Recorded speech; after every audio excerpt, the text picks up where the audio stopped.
Happy week 7, happy exam week. We have an exam this Friday, so study guide is up and posted. Canvas is back up if you didn't see that announcement slash. It was right as I finished uploading the course materials to Discord. Tony Espinoza walks by. Do you see Canvas is back up? It has been for the last 5 minutes. I look at him, blink a couple times. That's nice. So it's up. I will continue to use it for what I have historically used it for. But it is good to have joined the CS Discord. There are occasionally good resources posted there, like job opportunities, other class help, etc. So it's probably a good thing to be part of that community. If anything happens to Canvas in the future, I will pivot back to Discord, but anticipate that all class communication is back through Canvas, at least until the next round thing happens. So posted the study guide. I wanted to at least quickly review it and ask if there were any clarification questions, and then get a sense of, based on the material that we've covered, do we want to at least start a review on Wednesday? Do we want to do a review on Thursday? Just wanted to get a sense of what the class wanted out of this week's review. So let's kind of just start there. I guess who's had a chance to look at the study guide and get a sense of how you feel about it? A few people. Excellent. Well, maybe we'll just quickly go over it, and then given the quickly going over it, we'll determine if we want to do something Wednesday or Thursday for a first day for review. All right. So same thing as before, same preparation, same double-sided note sheet, front and back. Don't care what's on it, not going to collect it.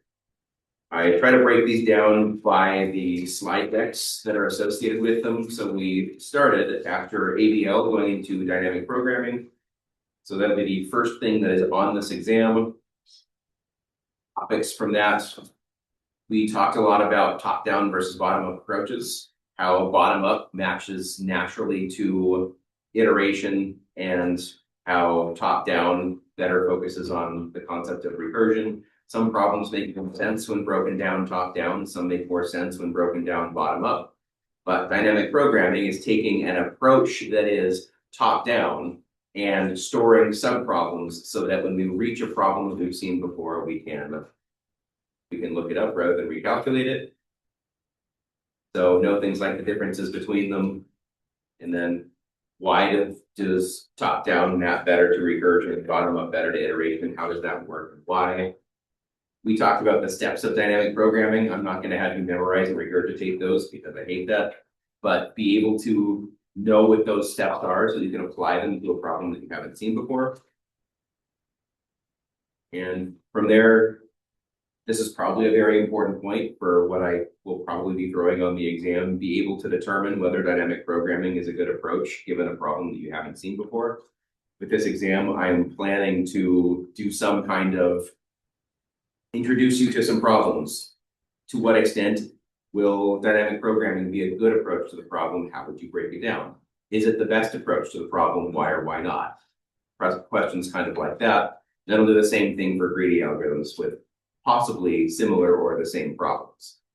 So from there, be able to analyze the runtime of brute force, the runtime of dynamic programming, and compare if you do apply dynamic programming to this problem, what kind of time savings do you get? We talked about storing the backtrace path. What kinds to be able to determine, given a problem, do we need to store backtrace pointers? What would that look like? How could you store that? What structures would you use? How would that help with the lookup of the solution once we've found the numeric solution to be able to reconstruct that path? Then be able to trace a dynamic programming approach through a problem we haven't seen before. So you can imagine that I give you something fairly similar to the concept of rod cutting or sequence alignment. It's not going to be exactly the same thing, but something that could be improved through dynamic programming. Could you break it down and say, here's how dynamic programming would be solving those subproblems? Here's what looking up the stored subproblems would look like. So this is probably going to be a bit more of an abstract exam than the first one. relying on your knowledge of how to apply these concepts rather than working through exactly something that was shown in class. At this point, it's expected that you have a bit of experience with this and can analyze a problem you haven't seen before using those tools. We talked about greedy algorithms. So an important part of greedy algorithms is the concept of optimal substructure and being able to prove that the greedy assumption for that optimal substructure leads to an optimal solution.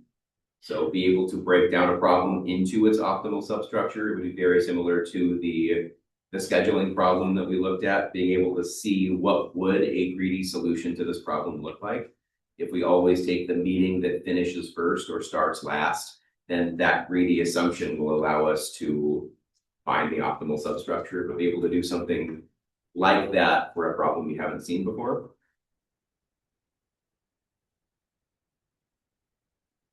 Yes, the exam is this Friday.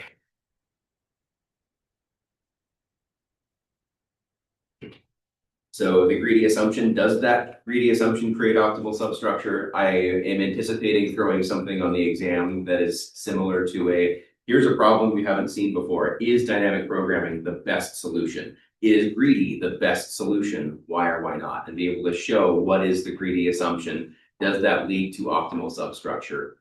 Does that create, is there a problem with it? Very similar to the knapsack problem that we talked about in class of what kind of assumptions do we make about the problem? Does that lead to an optimal solution like it did with the continuous knapsack problem or not, like with the discrete knapsack problem? So imagine something like that where you can come up with a dynamic programming solution. You may be able to come up with a greedy solution, be able to prove the complexity improvement of dynamic programming, whether greedy is a good approach, how much savings you would have with the greedy approach, stuff like that.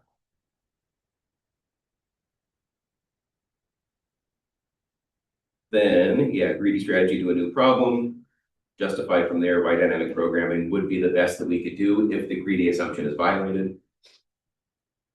Solve examples of problems we saw in class. I may give you something like the discrete or continuous knapsack problem, a Huffman codes kind of problem, something that's similar to those or use similar kinds of thought processes, and then have you construct something like the solutions to those problems.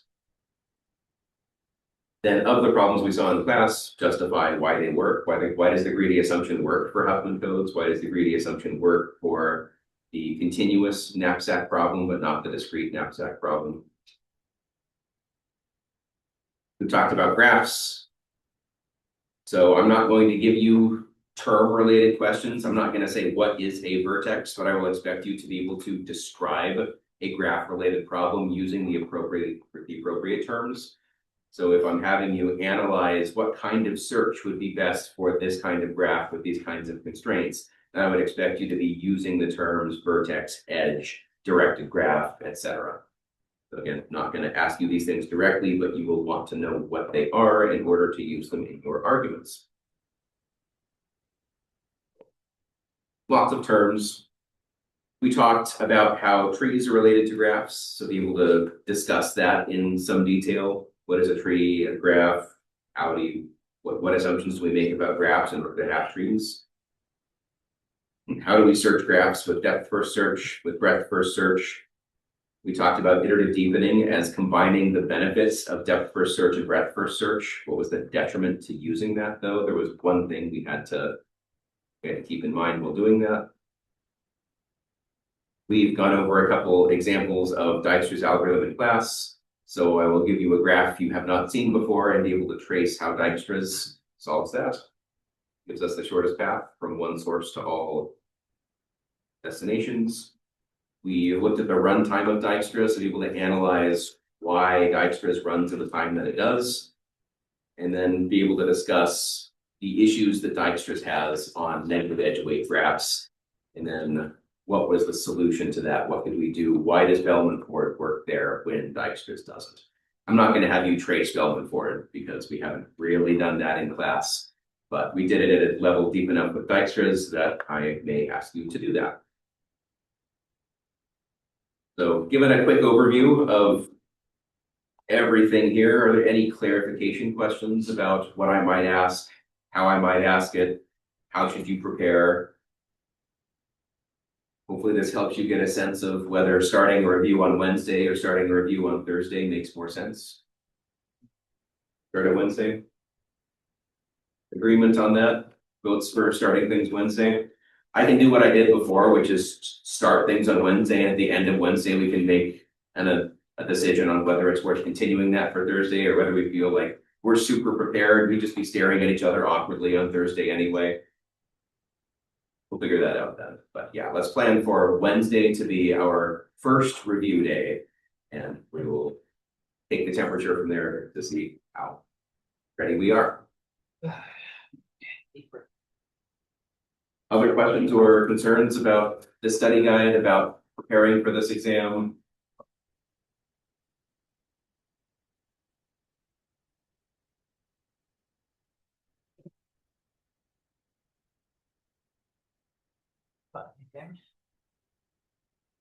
Right. It's going to be a short week's worth of lecture, and that's probably okay. We finished up talking about everything Dijkstra's and Bellman Ford last time. So we literally got to the very end of it. So we're starting a new topic at the start of today. Were there any questions on anything that we covered at the end of the last week, I guess? We talked about handling negative edge weights. We traced Bellman Ford once, and I think there was a bit of request to go back and do a little bit more of Bellman Ford and talk about why this works. I can plan to do that a little bit, maybe during a review or during Thursday if we decide that we're good at the end of Wednesday. But again, I'm not going to have you trace this on this exam just because we haven't done enough of this, and I'm not assigning anything for this between now and the exam. Smart. I will be assigning something that is taking everything from graphs that we've seen and having you make some kind of graph interactive program. That's in the works, and I should hopefully have that to you by the end of the day, something that will be due next Wednesday, not this Wednesday. Way too late to assign anything. But that's where we are, and we're going to start covering some more of the graphs algorithms that will be on that assignment that I'll try to get to you today. Somewhere there you are. All right. So the first of those that we're going to be covering is a minimum spanning tree. There are a couple of main algorithms for this, but we're only going to cover one of them.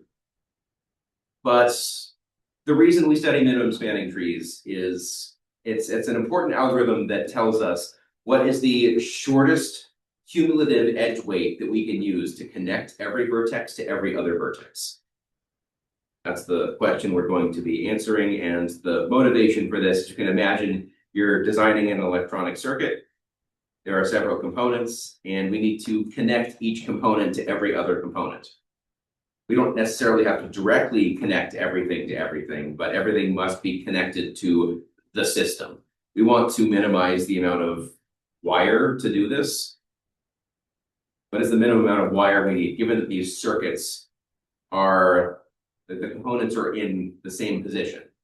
We just need to know how much wire do we need in order to connect all of these components together.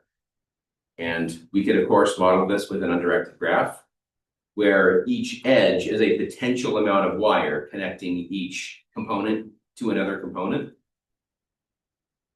But we don't need everything connected to everything. We just need some subset of those edges in order to be able to communicate with each component to every other component. So the minimum spanning tree is a subset of a complete graph, or it's a subset of an existing graph such that every vertex is connected to every other vertex. And we want to do so in a way that minimizes the total edge weight. So in the graph, every vertex is one of those components. The edges is how much wire we need to connect a particular pair of those components. But let's start thinking about this. Imagine that you are responsible for coming up with this algorithm. Let's take a little bit of time and let's actually work in small groups. See if you can find between 2 and 4 total people, I think, is the appropriate size for something like this. And see if you can brainstorm the most efficient algorithm you can think of, or given that you take as input a graph. So you're going to know all of the vertices, all of the edge weights between those vertices. But we want to select the subset of edges that minimize the total edge weight that connects every component, every vertex to every other vertex. Take a few minutes and think about it. How do we optimize this? Okay.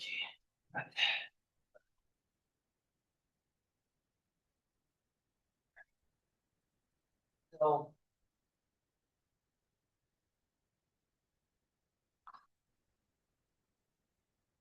um,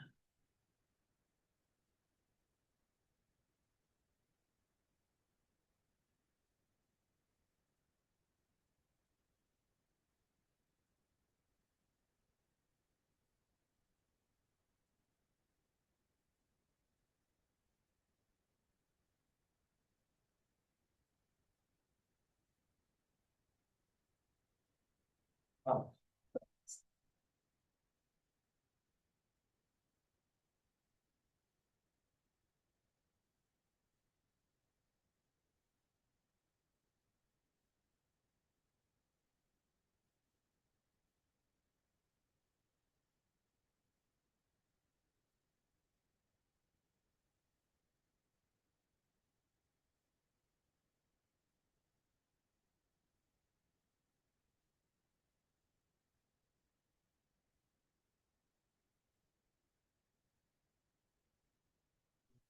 one.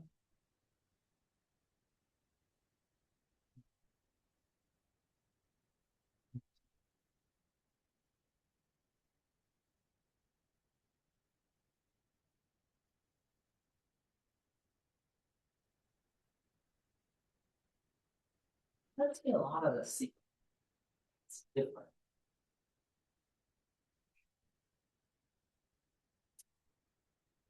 We're kind of just searching through all at once here. Like four little example. Going through each one, trying. That's what you connect. I feel like more, Sorry. I feel like there's more to it than that. About career. But that's my first instinct.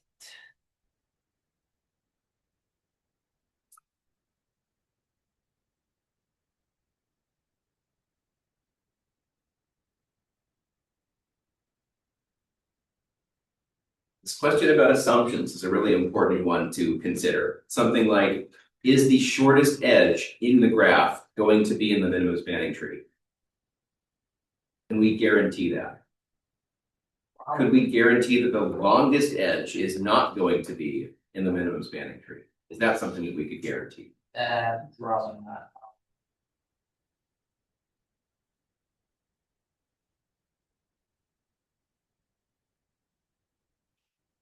You think?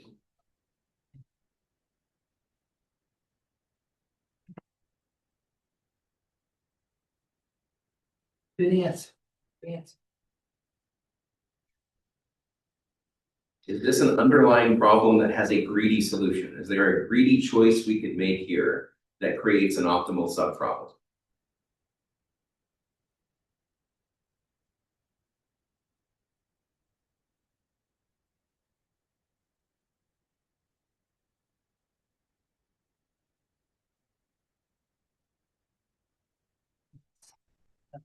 Possible.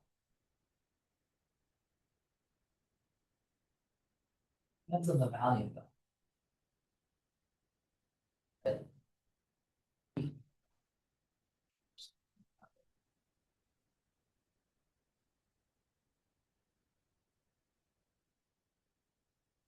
Big question. Could we run Dijkstra's from every possible starting node, totaling each and finding the smallest?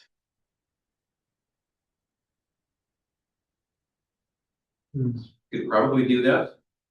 My sense is that would be less efficient than needed. It's a good idea.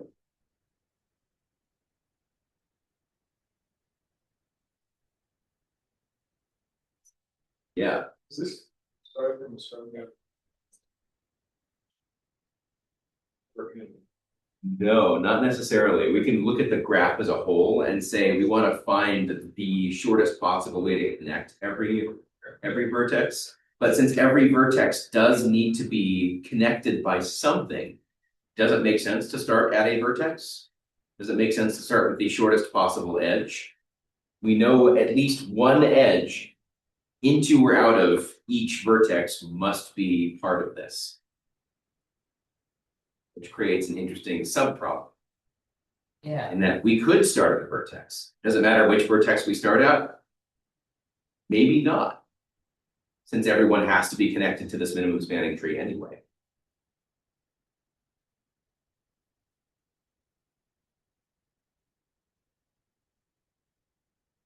Any other thoughts from our discussions? Just always pick the shortest edge. Starting with the shortest edge and just continuing to loop that, pick the next shortest, next shortest, next shortest. What if it connects two vertices that are already in the minimum spanning tree? usually remove the ones that.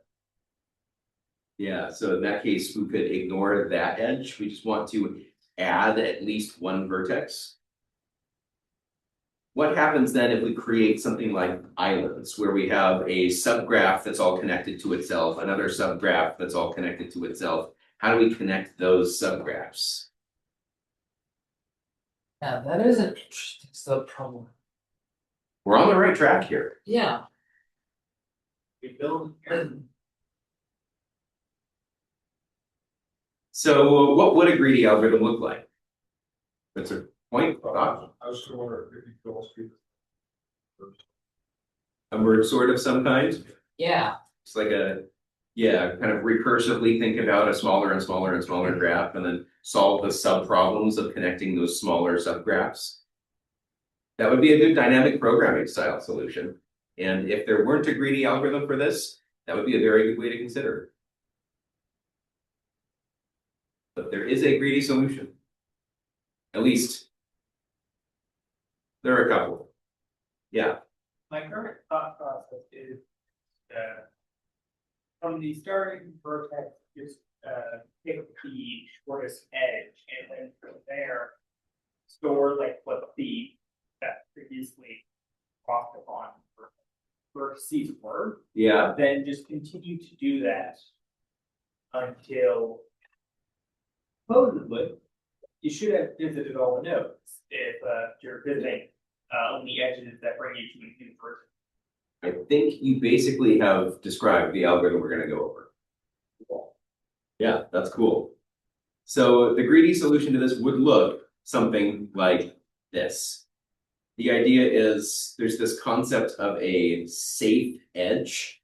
So while we have not yet formed the full spanning tree, we want to find an edge that is safe to add some new, we want to union the existing minimum spanning tree with an additional edge. And we want the edge that does that. This would generally work greedily. We just need some assumption that shows that we can apply this in some logical order. We need to find the concept of a safe edge, something that adds a vertex as we grow our minimum spanning tree to incorporate another vertex, another vertex, another vertex. We need a safe assumption for adding something that will be part of the eventual minimum spanning tree. So this iteratively just grows the minimum spanning tree.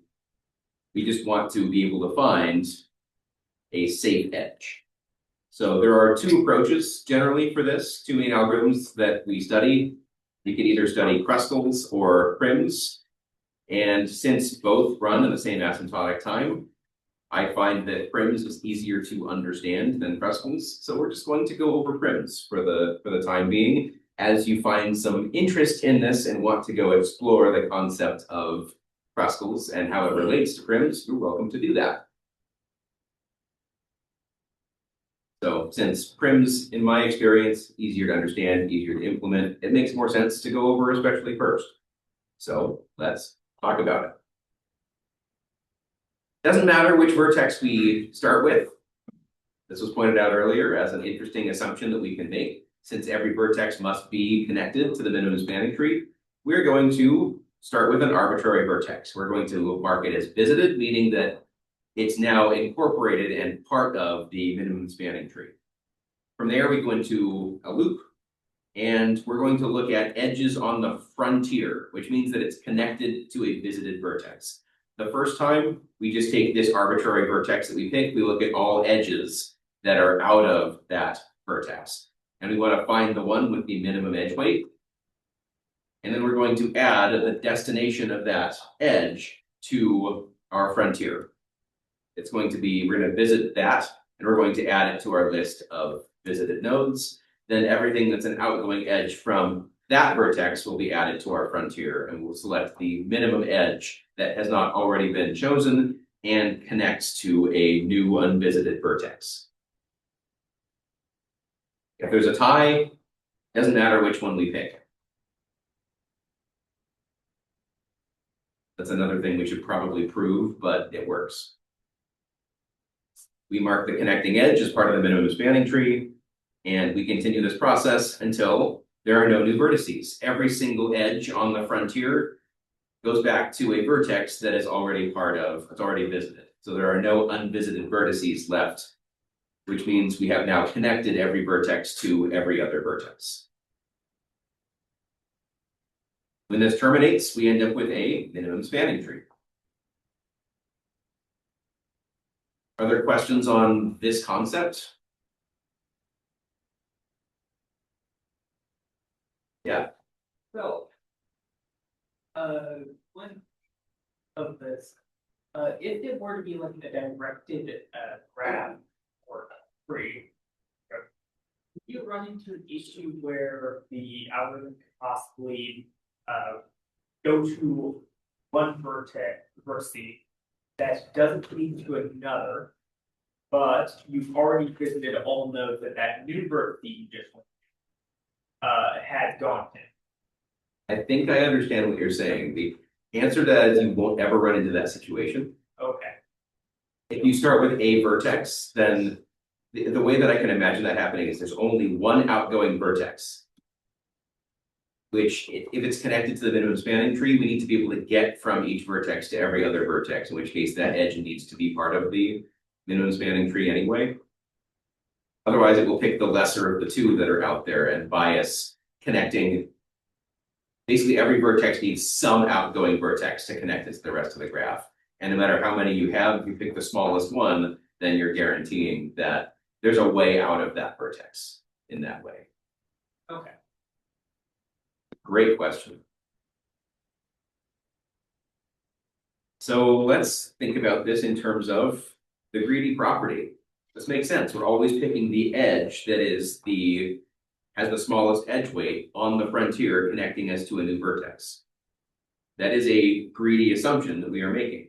And in this case, it leads to this. There's a difference between prims and dijkstras in that the beginning vertex is arbitrary. In this case, the beginning vertex is arbitrary. For dijkstras, the beginning vertex is the source vertex. We're asking the question, what is the shortest path between the source and every possible destination? But the source is an important part of dijkstras. That's going to be something that is fed in as a prerequisite. We can't just pick an arbitrary vertex. I mean, we could, but usually there's a query. The user is saying, what is the shortest path between source and destination, which locks source as the vertex that we're starting with. In this case, we'll get the same answer no matter which vertex we start with. Whereas dijkstras is a completely separate problem depending on the source vertex. You'll get a completely different set of shortest paths from source to every possible destination.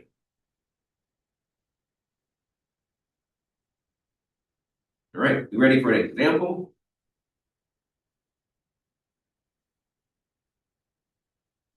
Here we go.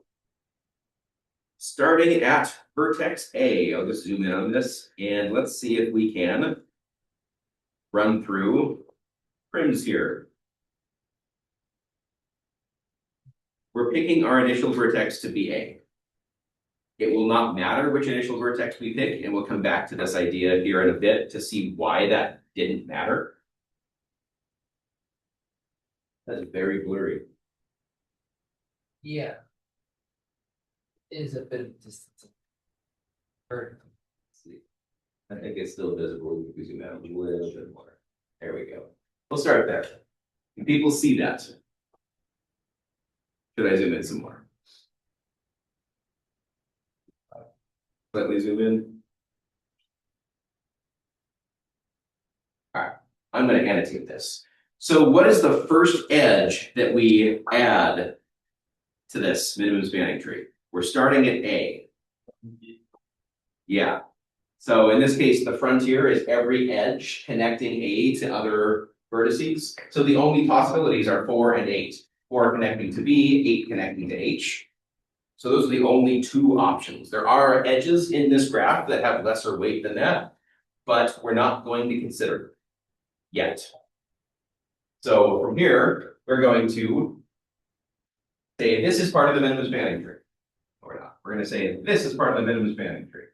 It's Monday, give me a break. 4 is less than 8. So we're adding that to our minimum spanning tree. So now A and B are the two vertices that are in our list of visited vertices, and we're going to look at every edge connecting A and B to a new vertex. So this could be 8 to H, it could be 11 to H, it could be 8 to C. There are no other connections. So we take the minimum of those values. What is the minimum? 8, and we have a tie. Yeah. Do we want to add C or do we want to add H? You like the. We can do H. In this case, it does not matter. So let's add H. Now we're going to look at every edge on the frontier. So this is the 8, the 7, and the 1. 1 seems like the best way to go here. So we're going to add this edge to our minimum spanning tree, and then add G into our list of visited vertices. We're going to look at every possible edge that connects to something new. There's that one, there's that one, there's that one, and there's that one. Minimum there is the 2, so we're going to add that to our minimum spanning tree. We're going to add F, and now this adds some more edges. What's the minimum with a question mark? 4. So we're going to add C. And now we can add that. Minimum, the 2. I can also put one here. That is going to be part of our minimum spanning tree. That gets I involved. This gets rid of this question mark and this question mark, because they now lead to visited vertices. Same with this one. What's the smallest left? D? 7 going to D. Yep. That adds this. What's the smallest that remains? Actually, this should go away. 9. That's part of our minimum spanning tree. And now there are no more unvisited vertices. So this is our minimum spanning tree. What is the total edge weight here? Let's. We have 4 plus 8 is 12, 13, 15, 19, 21, 28, 37. But I'm going to backtrack for just a second and assume that we picked this 8 over that 8. So we're going to go all the way back and pick this instead. When we do that, we add the 2. Then we add the 4. Then we add the 2, and then we add the 1. We add the 7. We add the 9. Is this exactly the same tree that we had before?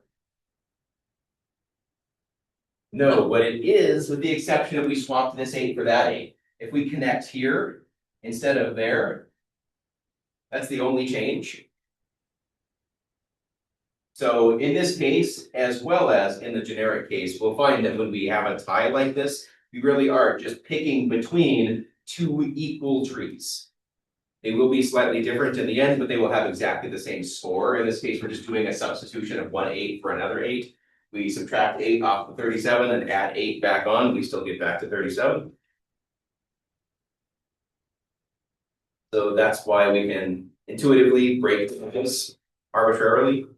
They will still lead to the same scoring tree, but it's not guaranteed to be the exact same tree. In fact, it won't be the exact same tree, most likely.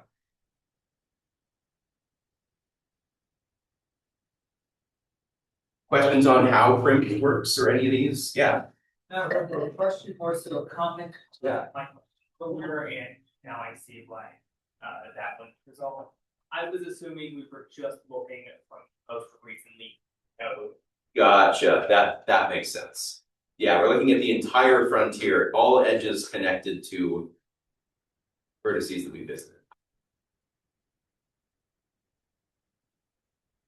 Any other questions on this? Does the process make sense? I find this is one of the easiest to understand algorithms that we will cover in this class. Prims is so straightforward, it makes me wonder why crustals is still a thing.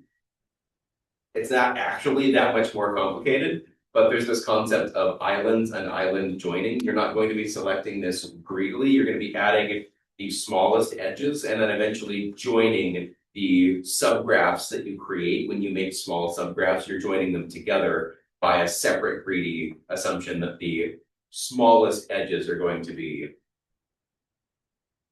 in the minimum spanning tree. So you do things like start with this one, this two, and now you have a couple of islands. There's an island of HGF and an island of IC.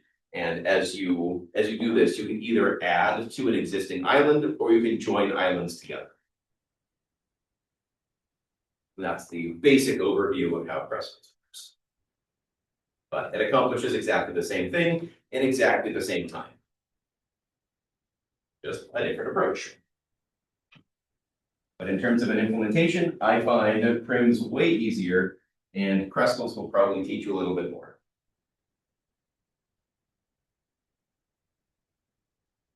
In the general case, it will come up with the same if you pick a different edge. It is guaranteed. As long as you're adhering to the greedy assumption of Prims, it does not matter which tied edge you pick, you will get the same score. I bring if we were to have a poker relating to these two algorithms, if we were to implement crustal, you get extra credit. I'll have to consider that. Be deterrent for now, I guess. Yeah, my plan, I have not solidified this quite yet. I'm going to investigate it later today, but I would like to have kind of a graph algorithm suite assignment where you'd be able to handle things like single source shortest path. The next thing we're going to go over after Prims, all pairs shortest path. So based on a user query, be able to select the appropriate algorithm and run the appropriate algorithm based on a graph that's stored as a text file. So you'd read in a general graph, then you'd be ready to answer queries about that graph based on the graph that you created. Yeah. You would be creating your own. And or you'd be reading it in from a file. So you'd have to convert between the file's graph form and an internal representation you create. So a little bit larger in scope, but at the same time, I feel like quite a few of these algorithms are Dijkstra's is pretty easy to implement. Bellman-Ford is pretty easy to implement. Prims is pretty easy to implement. Lloyd-Warshall a little bit less so, but we'll talk about that next. So the rest of this slide is dedicated to showing exactly what I just drew out. So we first add 4, then we pick between whichever 8 we want, doesn't matter which. Then we continue to add the shortest that is available in the frontier until we have a minimum spanning tree.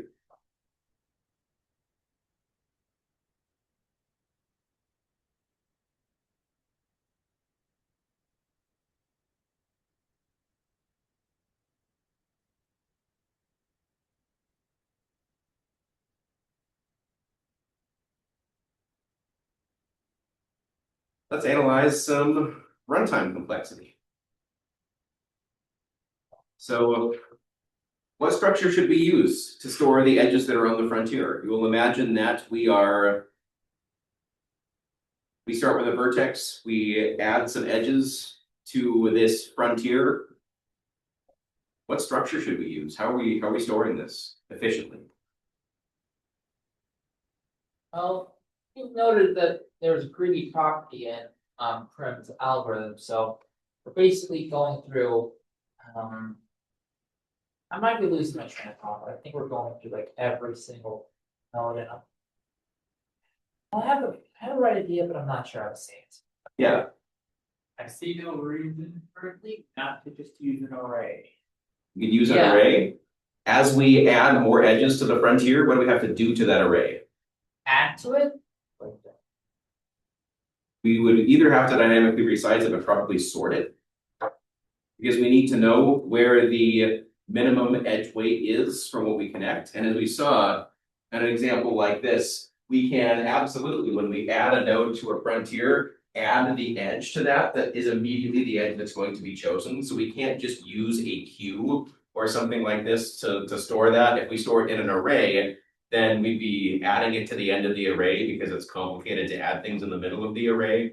We could either keep a sorted array, and when we add a new one, we'd basically be doing the insertion sort algorithm as we move it into its appropriate place. But if we're storing it as an array, we're moving everything into the appropriate place to do so. Yeah. Use it in heap. In heap. Yeah. We want to use a priority queue, which underneath the hood is a heap. And the reason we want to use a heap is we can always get that minimum value. And we bias this by the minimum value that's been in there the longest, but that's okay. That's a fine way to break ties. So yeah, we'll store this as a priority queue.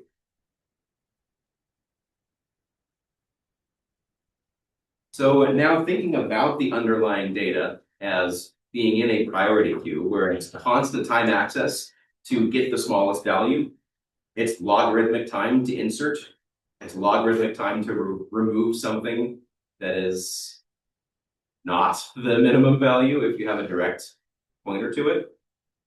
How many times is the loop going to run? Prims is in a loop.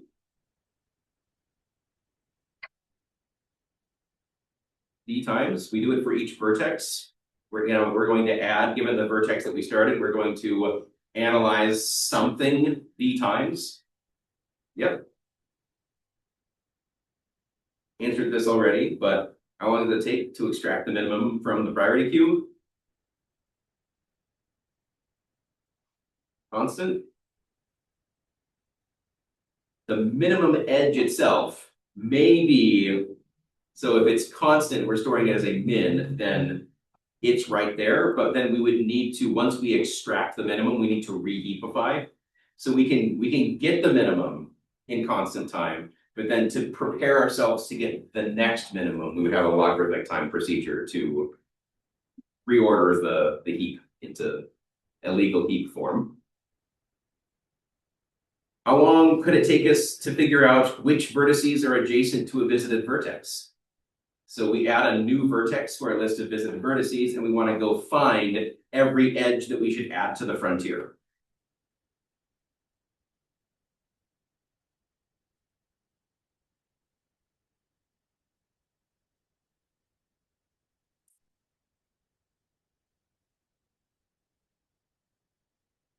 Is there any faster way to do that than just to look at every possible edge? That's kind of the brute force way to do it.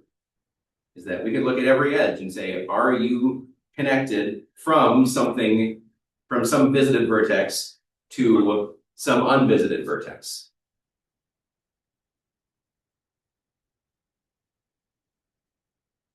And the answer is no. That is the best we can do.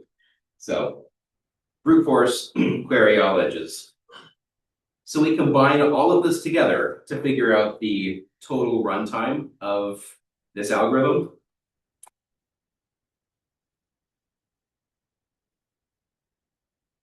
Then here's how we do it.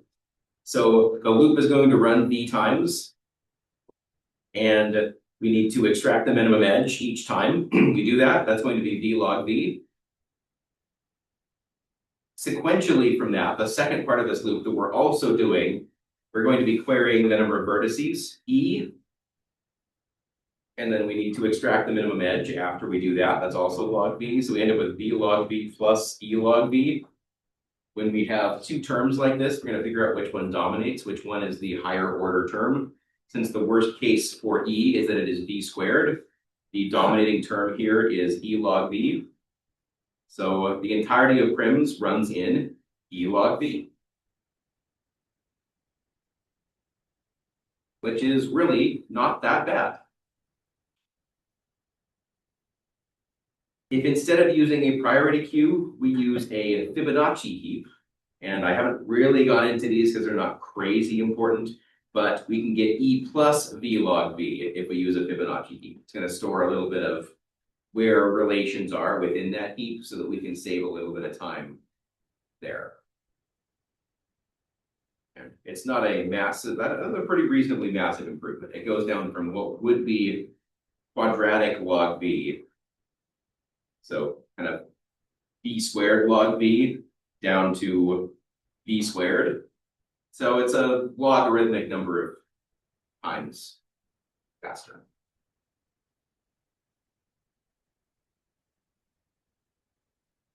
How are we doing? Questions on how any of this is derived or how it makes sense or why it makes sense?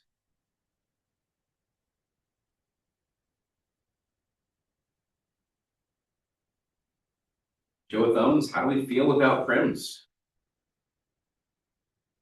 Understanding a little more at least, that's something. Somewhere between somewhat and great. I feel pretty good about that.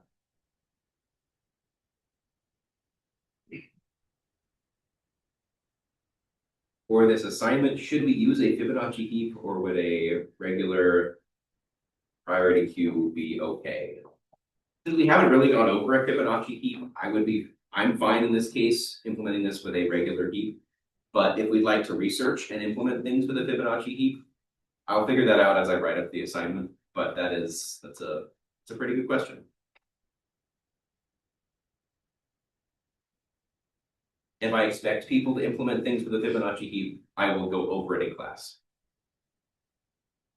Otherwise, that may be either some extra credit you can earn, some rabbit hole you can find yourself going down. Okay, that's literally it for a minimum span increase. It's not a crazy algorithm compared to what we're going to study next. And I'll at least introduce this idea with the last minute and a half or so we have in the class. I'll motivate it. We definitely don't have time to get too far into it, but we're going to dive down into the equivalent problem to running Dijkstra's on every possible source vertex. We can imagine that as a worst case, right? I want to find the shortest path from every possible source to every possible destination. One way we could do that is just run Dijkstra's in a loop for every possible source vertex. That would get us there. But it turns out there's a faster way to do it than that. So we'll go back over Dijkstra's a little bit, analyze how it worked, look at the single source shortest path problem that it solves. Yeah. But if we wanted to calculate the shortest path between every possible source, every possible destination, we could repeatedly call Dijkstra's. The complexity of this, since Dijkstra's was an E log V, then we're running that for every vertex. We have VE log V. And as we saw in dense graphs, E is in the order of V squared. So this really is basically V cubed log V. It's worse than cubic, which is never ideal if we can do better. But whether we can do better is going to be based on, are there some problems to this that we can solve? The shortest path from something, we're calculating some shortest paths when we calculate a single source to every possible destination. Can we reuse some of that material when we are looking at every possible path? And it turns out the answer is yes, of course we can. Why else would we be talking about it? So we're going to explore how this breaks down into subproblems and how we can utilize those subproblems to solve this query faster than repeated Dijkstra's. That's where we will pick up tomorrow. Office hours starting now. Saturday night to be. Oh. Hey, thanks for a good class, at least. Honestly. Yeah.